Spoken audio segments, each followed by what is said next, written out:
was in a head-on car collision at 60 miles an hour. And the best the neurologists understand, tens of thousands of neurons were sheared off in the impact. I had to relearn how to add 3 plus 3. I was using fingers because I didn't know what that was. Suddenly, I couldn't remember anything. I couldn't do anything. I could hardly go out in public. Right. I couldn't understand a normal person talking to me. Yeah. And I was just saying, Lord, where are you? With his help, if it's every day for the rest of my life, I'm going to get up every morning and say, is today the day that you come for me? It felt, the only way I can describe it is it felt like I was struck on the top of my head by a lightning bolt. They saw a massive wave of power pass through my body. The memories that I had lost were all back. What if there truly are no limitations? What if miracles are possible? How do we live in that arena? Only when you set your mind.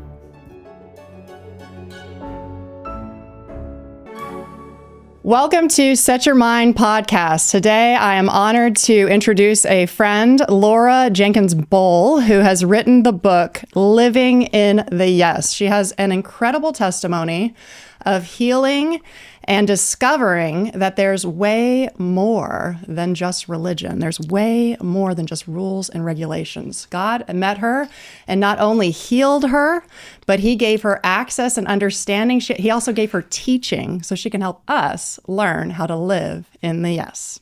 So, Laura, thank you for coming.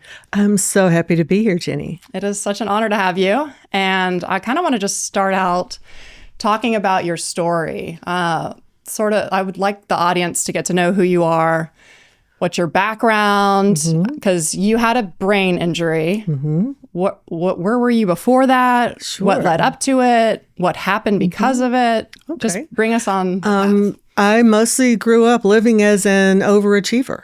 Okay. If there was a mountain to climb, I wanted to be on top of it. So I was creative. When I was 16, I started college a little early. I ran the costume shop for the drama department at my university, graduated with honors. Fortunate that I graduated because I spent a lot of time in the costume shop. And went on to get an MBA and get an important job. And we had children. Our own children, we have an adopted child, and 6 exchange students from all over the world who lived with us for a year each. Very involved in my church, so if there was something to do, I was probably doing it. Wow. So what do you feel like was the driver that made you such an overachiever? Well, that's an interesting question. I thought I was just passionate about life. And that worked until it didn't, because there was a day that I was in a head-on car collision at 60 miles an hour. And the best the neurologists understand, tens of thousands of neurons were sheared off in the impact. There wasn't any blood, so no one sent me to the hospital. But when they did EEGs later, in the prefrontal cortex, the parietal lobe, and every other part of the brain, on the front and to the left, they just didn't really light up anymore. Wow. So that those areas shut down, and maybe not completely, but mostly. Yeah. And the difference in my life was profound. So that meant that I was an overachiever who could no longer underachieve. You couldn't even underachieve. No. So what was the result? Were you able to, how did you function? It was bewildering. I obviously lost my job. I had an MBA. I used to design information systems, and all of a sudden I had to relearn how to add 3 plus 3. I was using fingers because I didn't know what that was. Wow. So where were you mentally during this? How did that? That's an interesting question, because at that point I had a history with God. And I have a son who was born autistic. Okay. We were told when he was 12 years old that he would never be able to graduate from high school because of the severity of his injuries. And we started going to a church that believed that God answers prayer. And the short story is that God healed Michael of autism, and there was a gradual thing, but there was a moment when he encountered the presence of God and was changed. And he graduated from Georgia Tech with honors. Okay, so you had that as your history moving into this injury. Yes, and also our adopted daughter. After we adopted Ellen as a teenager, we were told that she had a reactive attachment disorder, which means a psychological injury from her trauma that was so severe they didn't think she would ever be able to bond with a family. And God healed her. That was not instant. It was many years of suffering and loving and walking through difficulty and praying and not giving up. But God did something that we couldn't account for. And our child, who couldn't really trust or relate to anyone, became a very compassionate woman who is very relational. Wow. So I knew when I had a head-on car collision that God is a healer. And I was asking him, why aren't you healing me? Yeah. Wow. That's so fascinating to me that you had the history of healing. Okay, before you saw your children being healed, did you believe in healing? I did, but what I came to understand over time is that I didn't feel like I deserved God's love. Even though I had grown up in church, I was thinking that I had to try harder to be good, to earn the love of God. Right. Even though I would have told you that wasn't true. That was my functional theology, I would say. Which was the overachiever. Mm-hmm. And that was, I didn't realize until I had the brain injury where that actually came from. The Lord came and spoke to me, and he told me that I didn't believe I was valuable. So I had decided along the way that I would make myself useful instead as a substitute. Okay, so when did he tell you you didn't think you were valuable? Was that during your brain injury, or? That was about 6 weeks after the car accident. Okay, wow. So it was a massive inner and exterior bodily healing. Yes. The Lord actually he came to me and spoke to me. I didn't see a vision. I didn't hear an audible voice. He was just speaking in my heart. Wow. But the Lord came. I was kind of cranky and grouchy. I was yelling at God because, frankly, living with that degree of disability was terrifying for an overachiever. Right. Suddenly, I couldn't remember anything. I couldn't do anything. I could hardly go out in public. Right. I couldn't understand a normal person talking to me. Yeah. And I was just saying, Lord, where are you? And the Lord came to speak to me, and he said, do you want me to heal you right now? Because I will. Mm-hmm. But I felt like I knew that was the wrong answer. And I said, Lord, only you know. Do what seems best to you. Oh my gosh. So you chose him and his ways above your comfort and being healed. I did. And there was a grace for it, obviously. How did you come to that place where you knew, I have all these loss, I have all this lack, but I'm going to choose God. I had seen the way that God had loved Michael. Okay. I had seen the way that God loved Ellen. I had seen his hand, his grace in our lives in so many ways. Okay. That I felt like I understood that I didn't want to know God as a sugar daddy. I didn't just want him for what he could do for me. I wanted to know him. Wow. And I could trust him and trust his grace. That's amazing. At that point, after I said that was when the Lord spoke to me, and he said that I had chosen well. And he said, I know you. And if I healed you today, you would go back to living the way you were living before. And it's not enough. Dang. So what I thought of as a very rich life with a lot of expression, God said, that's not enough. He said, I want more for you than you want for yourself. Can you trust me? And that started a 3.5-year journey of my not being able to achieve any kind of success by any standard that I would have had in my life before. And your emotions during that time were what? All over the place. It was horrible. I mean, I could be sitting in my own house and get overwhelmed by noise. I couldn't sit in a still environment and not be overwhelmed because I couldn't think fast enough for my subconscious to know that my environment was safe. Wow. It was like being on alert and in danger every moment of every day. So you had super high anxiety. Mm-hmm. your brain was overworking for the fear, flight, safety. So you just, wow. All the time. Okay. So how did you find peace? Did you find peace in that?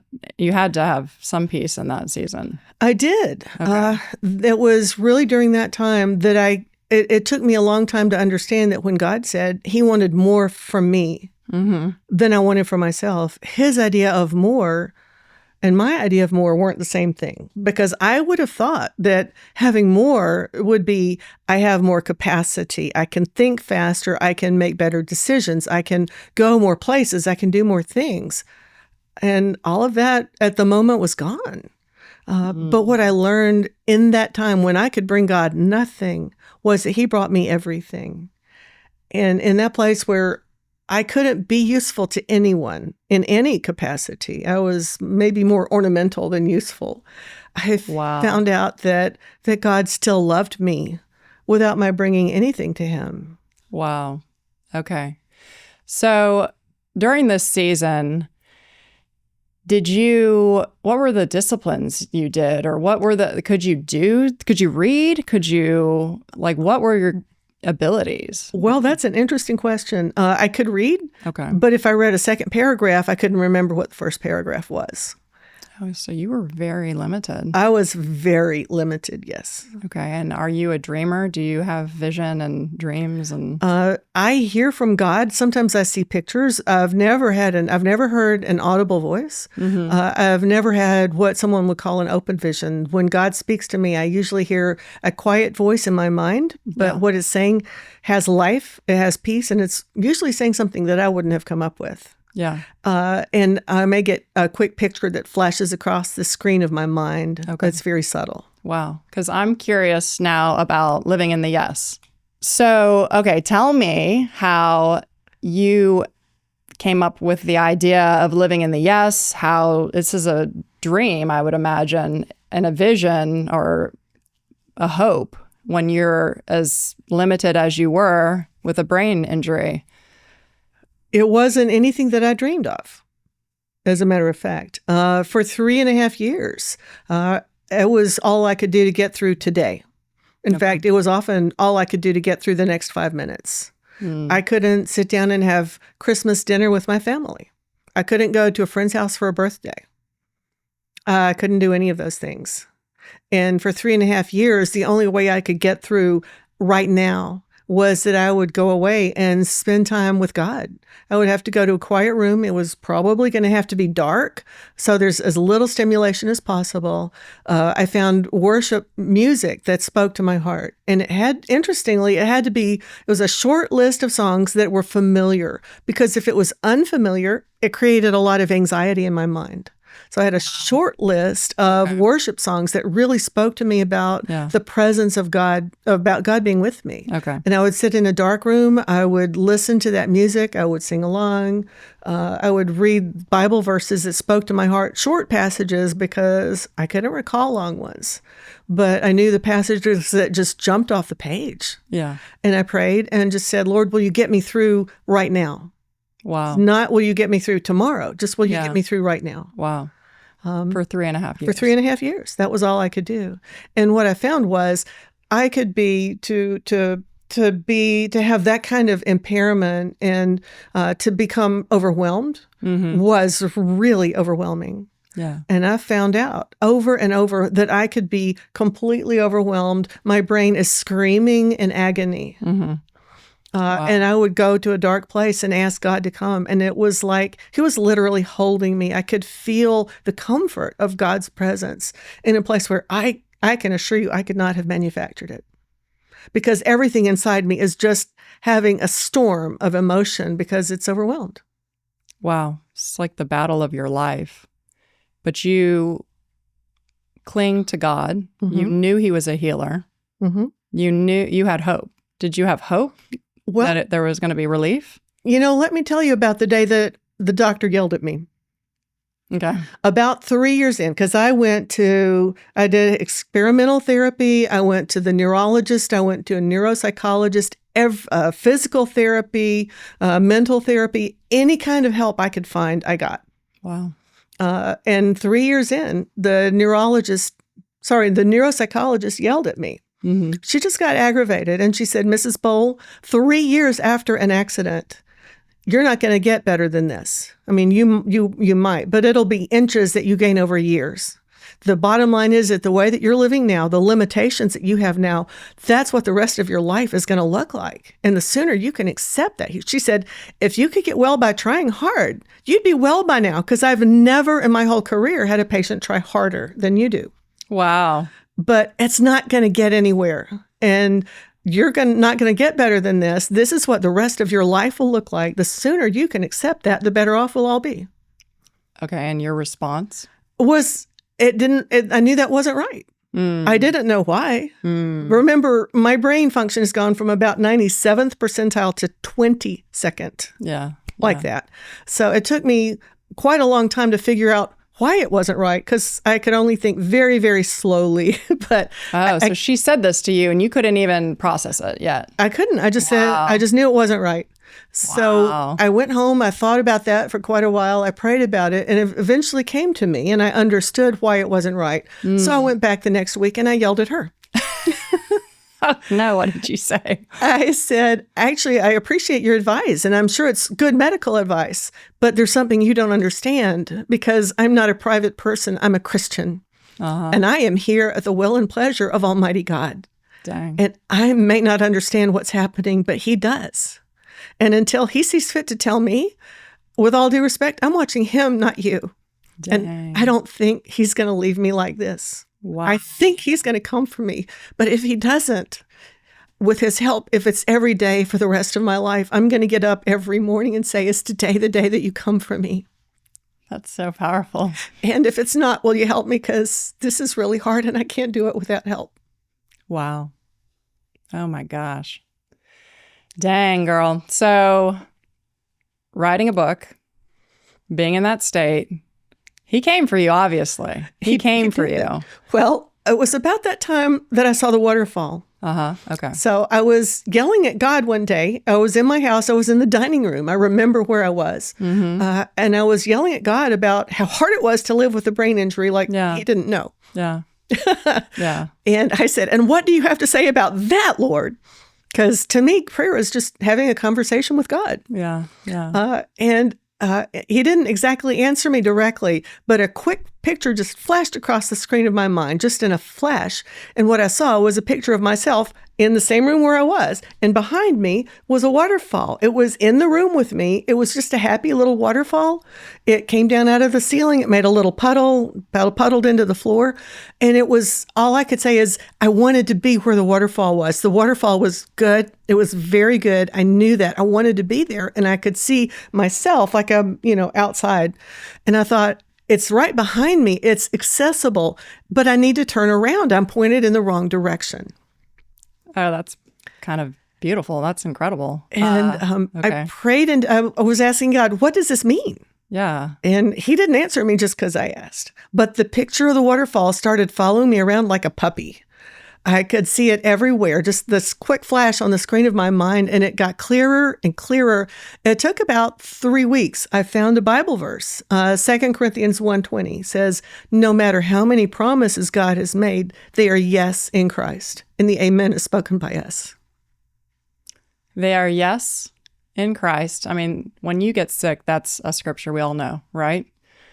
But I'm thinking about that now. They're yes in Christ.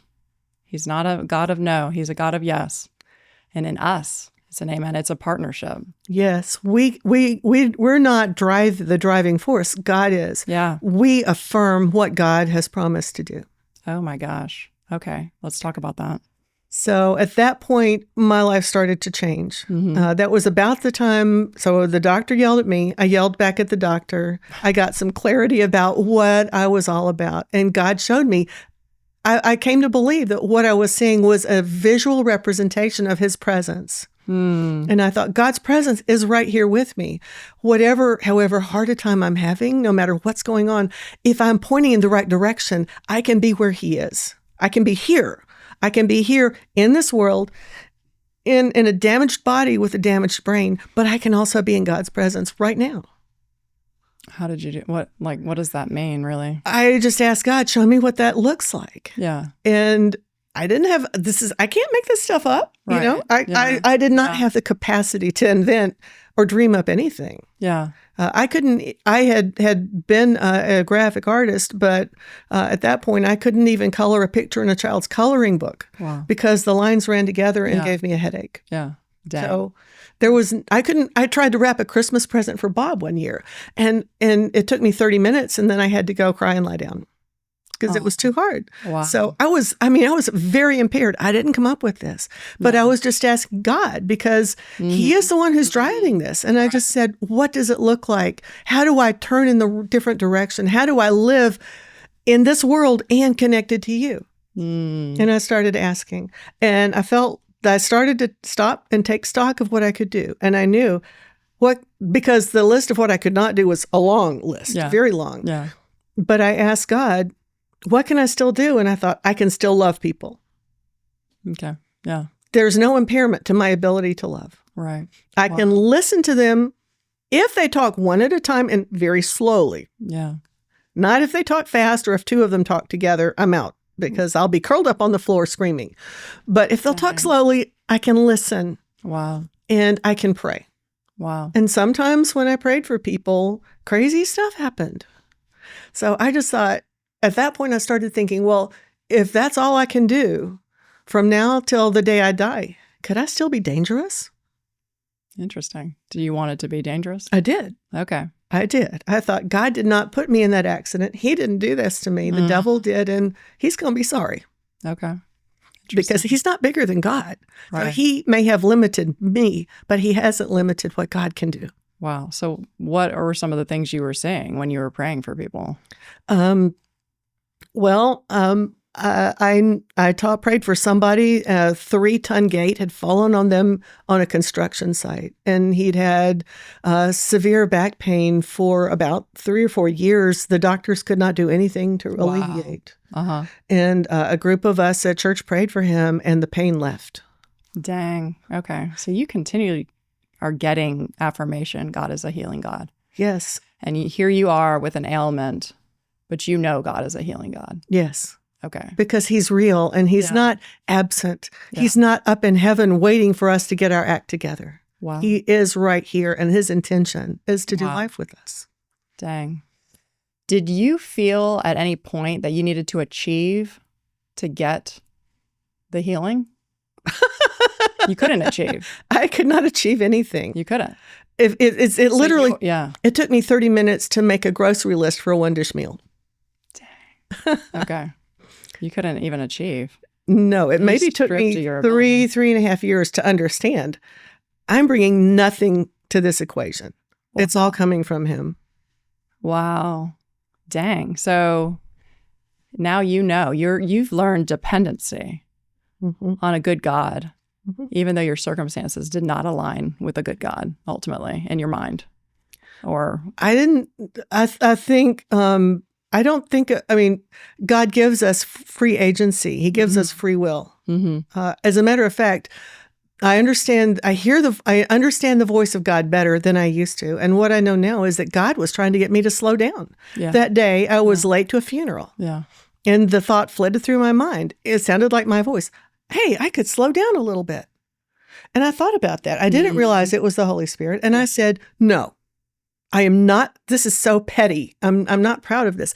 I am not going to be late to a funeral because so-and-so is going to be there, and I'm not going to give her the pleasure to say ugly things about me because I'm late.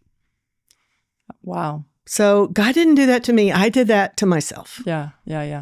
But he loved me anyway. He's not petty. He wasn't mad at me because I made a horrible mistake. Right. He was present with me even then. And I really understood there was nothing I could bring to that equation. Yet he brought everything day after day when I was overwhelmed, when I was screaming and crying because it took very little to put me into overload. The Lord would come and comfort me and help me, and I could get up and go again. And I thought, he is sustaining me so I don't give up.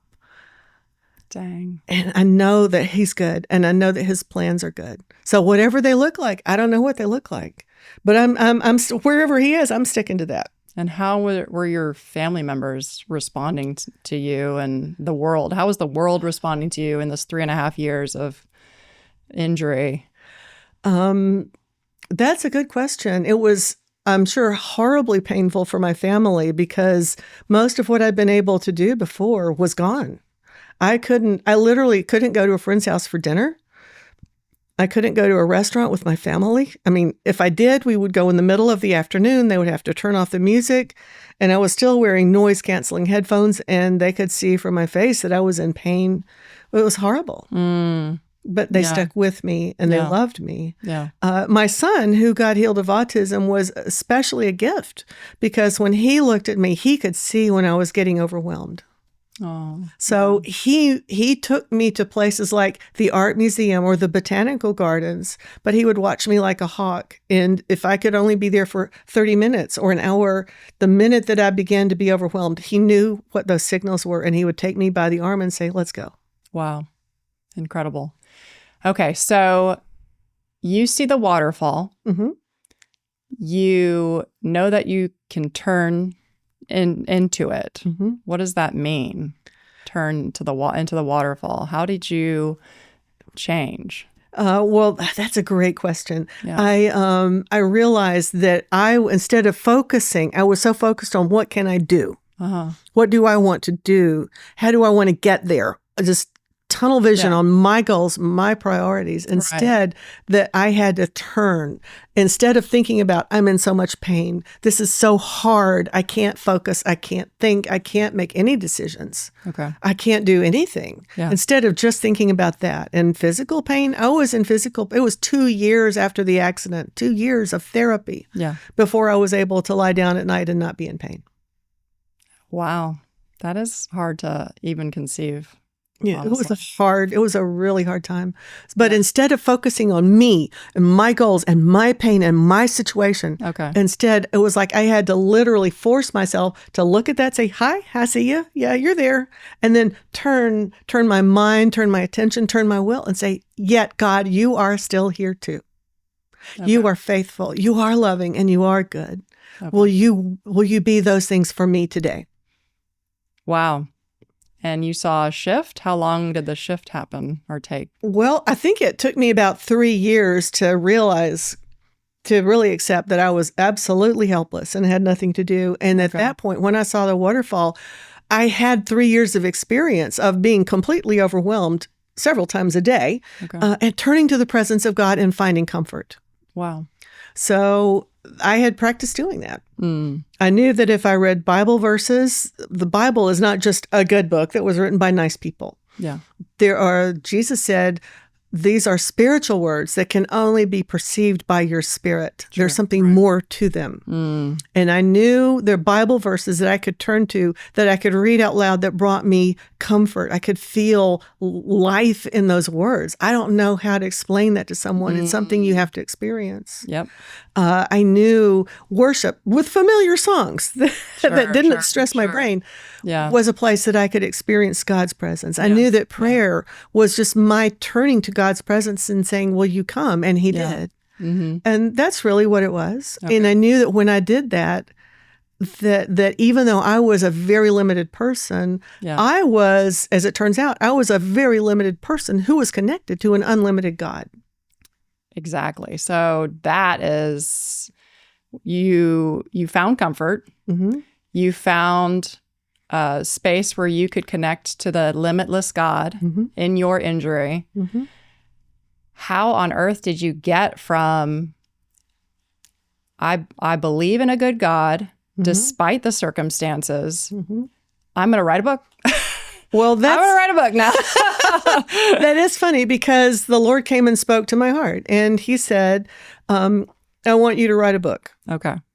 I have a brain injury. I can't write a grocery list. Right. I thought God was kidding. I thought that was just a good joke. Yeah. I'm like, you're kidding, right? And how could I even do that? And he said, first of all, when the Lord had spoken to me at the beginning, when he said, "Do you want me to heal you right now?" And I said, "Only you know best." I said, "How am I going to do this?" Because I'd been a pretty smart person. And now I can't do anything. And he said, "You're going to live from your spirit." And I'm thinking, that can't be right. What is that? Is that a thing? And I found out that it was, that your mental capacity is not the highest expression of your individuality. You are a spiritual being who is equipped with a mind, will, and feelings, and a handy physical body. But the highest expression of who you are is your spirit. That's why when I was 15 and my best friend was in a coma for 5 years, when I went and talked to her and they said that her brain wasn't active, when I told her funny stories, she could laugh. Because even though they said her mind had been destroyed by a virus, her spirit was still there. She was still there. Wow. So you're actually saying that we're multidimensional. And the Lord said, live from your spirit. He said, live from your spirit and I will help you. Okay. So he helped me, and I had no idea how I did it, but I did write the first draft of the book before I was healed. And I actually got to present it to a small group, which was a crazy thing because we had to have a plan B every week to have a group meeting because we never knew until the day of whether I would be capable of being in a small group or not. Right. There always had to be someone who could carry the ball if I was curled up in bed screaming, because it could happen. Dang. For 3.5 years, it could happen. Yeah. So you've written your first draft and you've presented it to your group. And I assume it was legible and coherent. Apparently. Okay. They found life in it. And they felt like it was uplifting and empowering. And I wasn't obviously writing about getting healed. And in case anybody wondered, I don't have a brain injury anymore. But it wasn't about my story or me getting healed. It was a story of what I learned about living connected to God. There were simple questions that I would have given the right answer to mentally before the accident. What is God really like? Okay. Where is he when things go wrong? Yep. What does he want from me? Am I his servant or his child? Okay. Am I really forgiven? Right. How do I become all that I'm meant to be?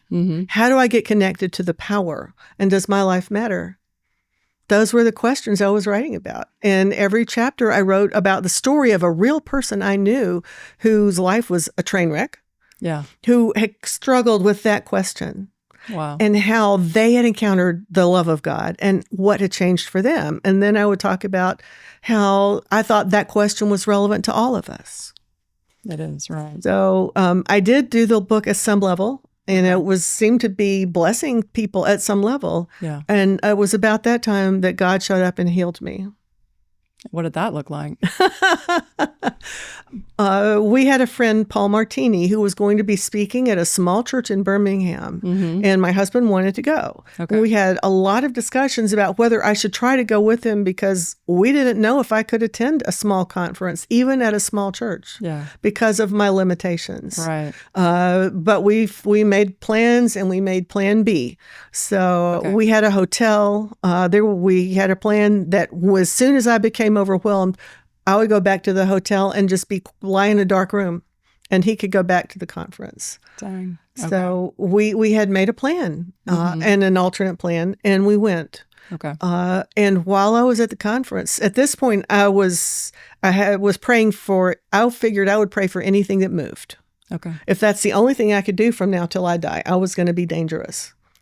So I was at this conference. I was excited because I was going to pray for a young man I'd never met before. And he said his name was Jeff. Okay.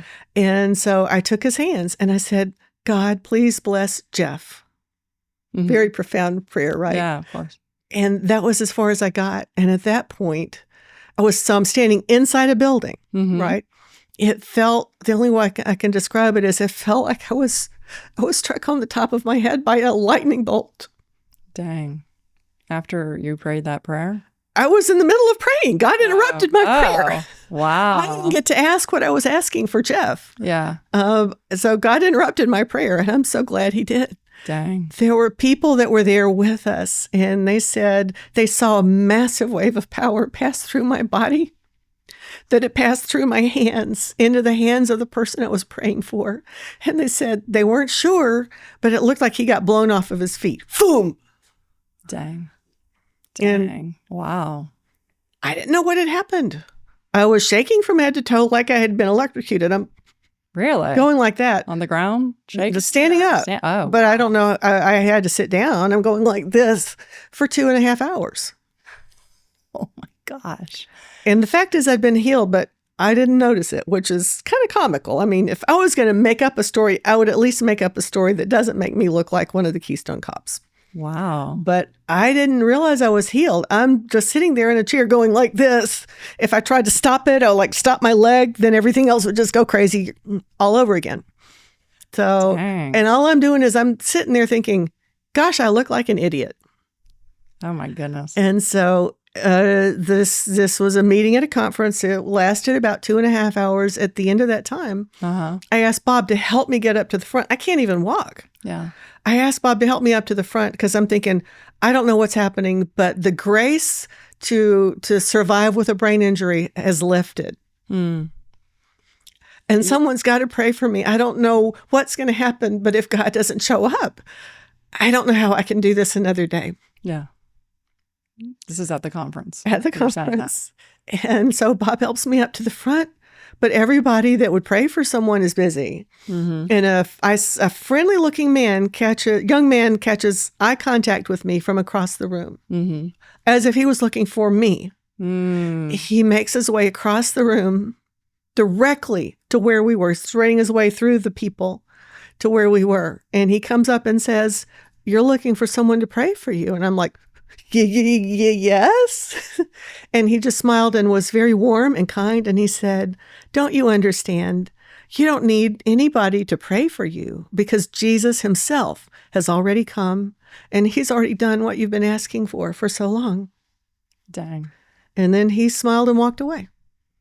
Really? Wow. So I thought about that for just a minute. I did stop shaking.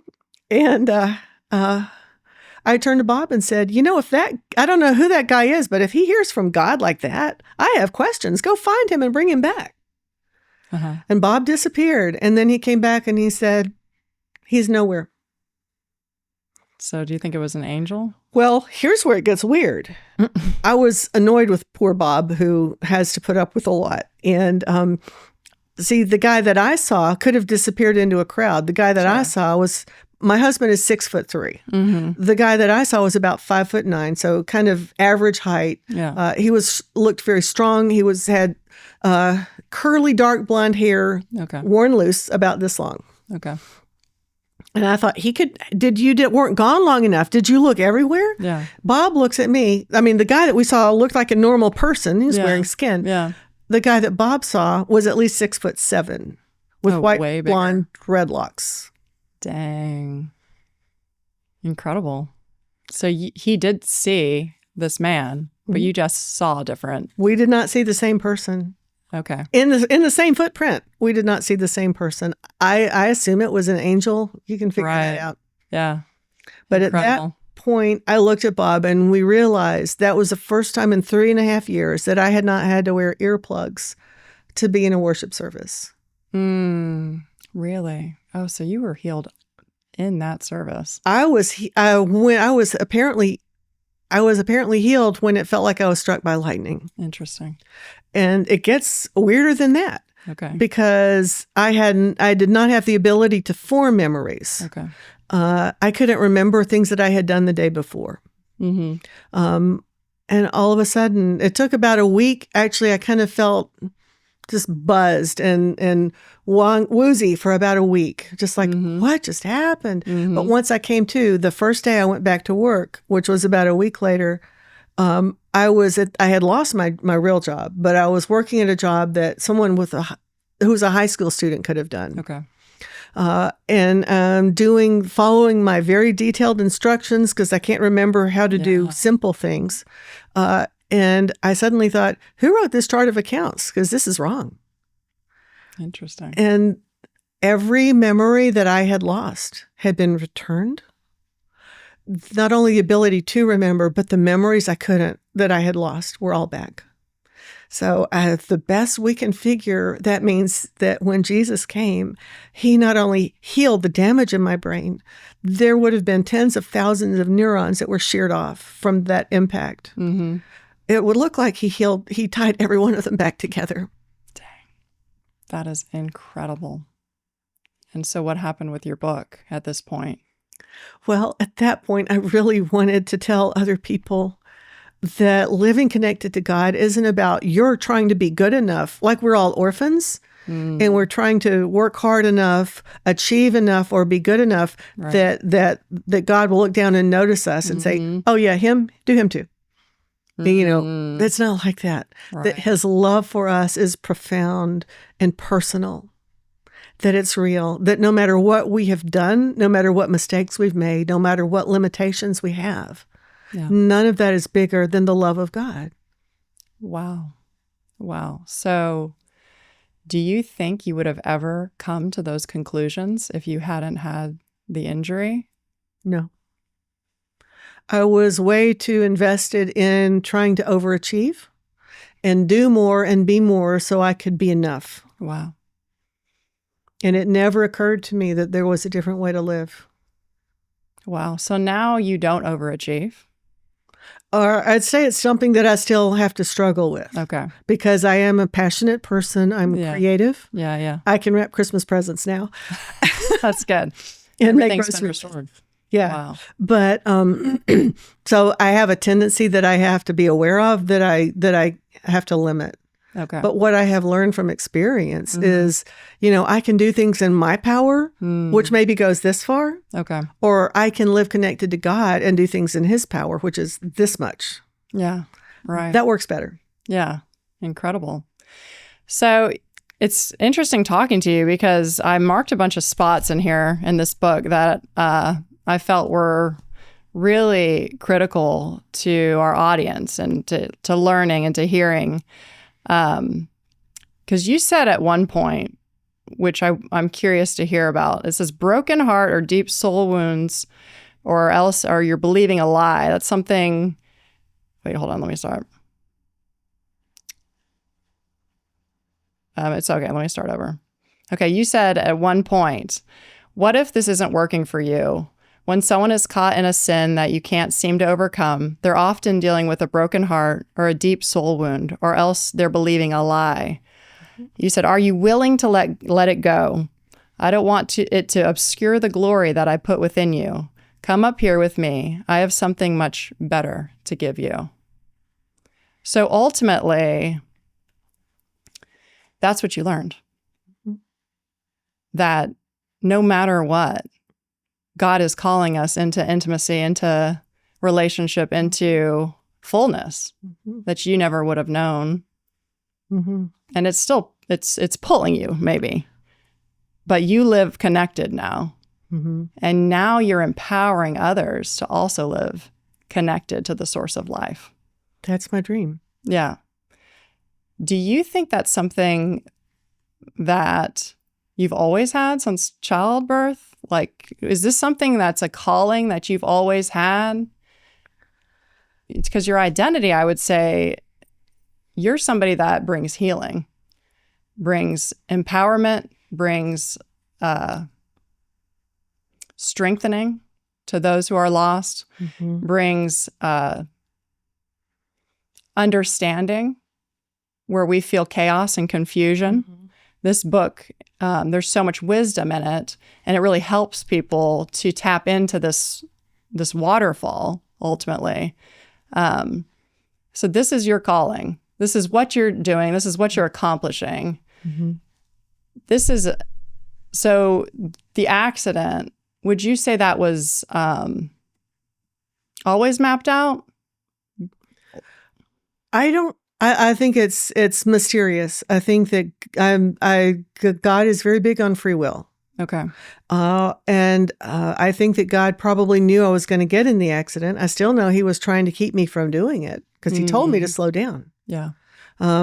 And yet when I made a terrible mistake and didn't listen to God, he still is. I think God is like the ultimate improv artist. Okay. So whatever it is that I've brought to him, however much of a mess, however broken it is, he's going to say, well, I can work with that. Interesting. Wow. So I think that's empowering to know. You are broken. Emotionally broken. Yeah. Mm-hmm. And then you went broken, and then you went exponentially broken. Mm-hmm. And he worked with you. Yes. But he exponentially worked with you and gave you a miracle. Mm-hmm. Wow. So what would you say have been the biggest changes since the accident, since writing the book? What does life look like for Laura now? Well, in some ways, I would say it's not less crazy. We seem to experience bizarre challenges and complications sometimes, but I live a different kind of life. Let me give you an example. So God sometimes still speaks to me about people, and just the other week, I saw a friend that I hadn't seen for a while because she had moved to another state. Mm-hmm. And I just thought I was being present with her. But my big thing now is I want to be present with the person I'm with, and I want to be present with God at the same time. Mm-hmm. So I thought I was just asking a being present question. And I said, where you are, does it feel like home yet? She's lived there for 2 years. I thought it was just a being present question. She went back like she'd been hit by a wave. Mm-hmm. And she said, no, it doesn't feel like home. And she said, nowhere has felt like home for quite some time. And it was crazy because I realized that in that moment, God was inviting her into a question that was right at the place where he wanted to bring her a gift. I didn't know I was saying anything profound. Right. Yeah. But God is present where I go. Another time, I was just walking into Jason's Deli, and I see a lady standing at the front door, and the Lord is speaking to me. And I asked if I could tell her what I thought God thought about her. And she said, okay. Mm-hmm. I'm weird like that. And I just said, I see you as a roving auntie, mm-hmm. which honestly number one, doesn't sound profound. And number two, is one of the dumbest things I could come up with to say. Right. But she looks at me and she bursts into tears and she starts ugly crying on my shoulder for 15 minutes. Wow. And when she pulled herself together, she said, you have no idea. But she had just, over the last several weeks, been tormented by the thought that she had never married, she'd never had children, that when she left this earth, there would be no mark that she'd ever been here. Wow. And she had been praying just the night before. She brought that to the Lord and said, God, do you see anything valuable in my life? Would you please show me what it is? Mm-hmm. And the next day I show up and say, you're like a roving auntie, and you have touched the lives of so many people around you, and they've been marked by the way that you've loved them. I love that.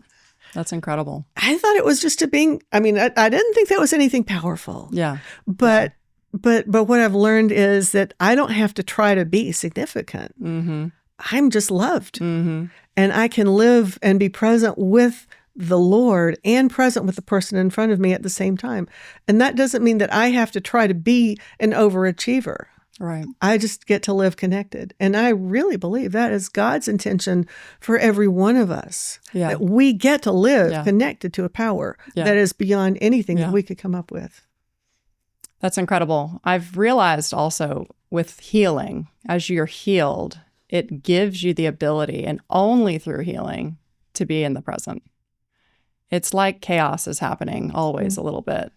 And you always are waiting for the next big thing or the next, and there's just, it's like a lack of peace ultimately. Mm-hmm. So when you're connected to the Prince of Peace, Jesus. Mm-hmm. And he's given you peace. And it sounds like he's giving it through your life to others as well. So what would you say to our audience? Maybe people who are going through hard times, mm-hmm. people who are looking for hope, looking mm-hmm. for something to believe in. Mm-hmm. What would you say to them right now as a word of encouragement, since you've really been in dark places? I have.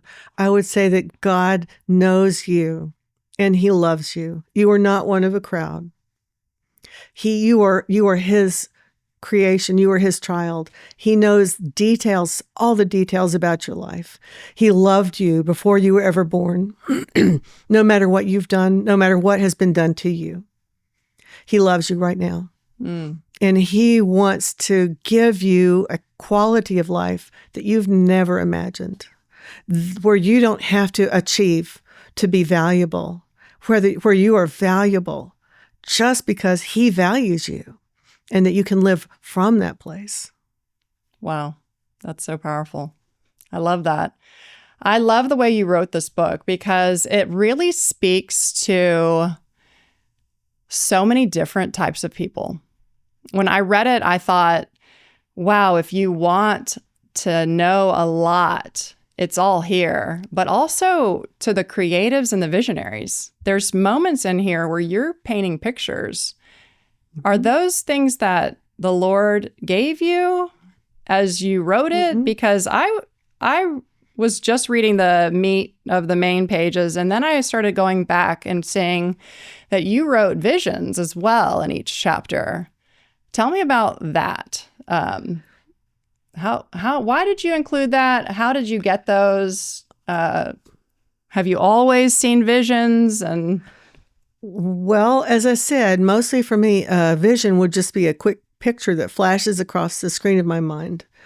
When God speaks to me, generally, it's just a quiet voice in a still small voice in my heart. But I really do believe that we are meant to live connected to God. And I want to, that not just because we are visionary, because that's what a normal, everyday Christian life is supposed to look like. Okay. So there's kind of an ebb and a flow in this. This is not a typical nonfiction book. I am actually not a fan of nonfiction. I would much rather read a good story. So this is called creative nonfiction. Okay. It's kind of like a cross to in my mind, it's sort of like a cross between the Chronicles of Narnia, the National Enquirer, and People magazine. Oh, okay. And Jesus Calling. Yeah. So there's a little bit of everything. I want you to not know from one page to the next what you're going to get. But we do have real stories of real people shared in their voice. Okay. We talk about how what they experienced was relevant to all of us. And then we'll go into moments where we think, if you could see, for example, if you could see the gates of heaven when you approach them in prayer, what would that look like? Wow, that's great. So I don't want to push too far and for someone to get fatigue from doing something stretching, but I'm going to stretch you a little bit. So first we're going to kind of, get into the mess of what somebody was living, and then we're going to talk about how God lifted them out of a bad place, and we do that 10 times. 10 different stories in here. I love it. And then we talk about what does that mean for you? How does God want to meet you where you are right now? And then what might that look like if you were visionary? If you could see the heart of the Father, if you could hear his words to you, what would that feel like? That's good. So I want to help you go there. That's so good. Is there any last thoughts that you have for our audience? I just am excited about what you're going to experience when you really learn how much God loves you and how much he wants to do life with you right where you are. Oh, I love that. I highly recommend Living in the Yes. I highly recommend tuning into all the things that Laura Jenkins Boal is doing, because she is one of God's children you are cutting edge. You really are. I know that he has anointed you for such powerful things, and he has so much that he's doing in your life. And I'm so honored to have you here. I'm honored to hear your story. I'm encouraged to know that God is a God that moves, and that we have access because of this book. And you have a new book coming out. You have a second edition coming out. I do. And you also have audio. Tell us what else is coming. Well, we're doing Living in the Yes as an audiobook. But again, my point of view is a little different. And I believe Living in the Yes, if I could say it in one word and save you the $20 of buying the book, living connected to God really is better than living any other way. But the challenge is that no one person can tell that story. And I really did not want to do an audiobook that one person is reading like it's a lecture. How fun is that? So I have a friend, he's young, he's hip, he's all the things I'm not. And we kind of talked through the book like it was a podcast. So fun. Talking back and forth in a conversation. Mm-hmm. And he challenges me and he asks questions. What does that really mean? And then as we go through this journey, and each chapter, we have at least one guest who's coming in to tell their story. Mm-hmm. So by the time we're done with the book, I think we'll have about 20 voices in this, because I want you to hear the voices of a community of people who don't look alike, people who don't sound alike, people who don't think alike, because we don't have to look like each other to look like Jesus. I love that. This is so beautiful. I love what you're doing. I love who you are. And I love Living in the Yes. So check it out. It's at Amazon and on your website, livingintheyes.com. That's right. All right. Thanks for tuning in.